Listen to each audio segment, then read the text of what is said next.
Thank you, Mr. Chairman, and I'm speaking in favor of H.R. 6409, the Foreign Emissions and Non-Attainment Clarification Economic Stability Act, also known as the FENCES Act.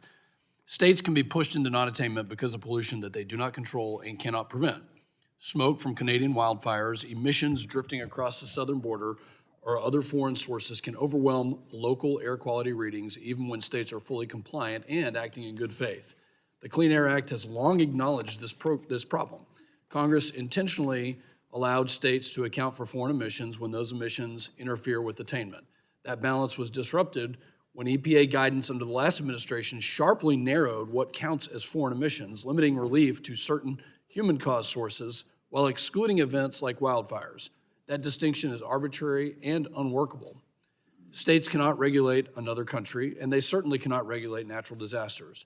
The FENCES Act corrects that mistake. It clarifies that all foreign emissions, whether natural or human caused, must be excluded when the EPA makes non-attainment determinations or reviews new source permits. Just as necessary, the bill allows states to raise these issues earlier in the process rather than after years of planning and investment when the consequences are most severe. This issue is not theoretical. In the Permian Basin, we saw how even the possibility of a non-attainment designation can create uncertainty, and that uncertainty affects permitting timelines, capital planning, and long-term investment decisions for both energy producers and local communities.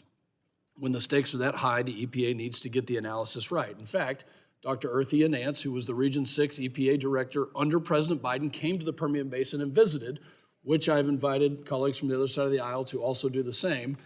And she commented during that visit about how much the emissions had been reduced, not knowing all the procedures and all the techniques and the data and the technology that have been put in place to reduce those emissions.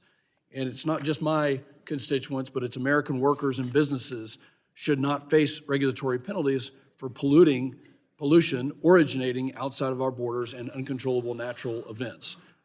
That is not environmental accountability. It is regulatory overreach. And I urge my colleagues to support this bill and yield back. The gentleman yields.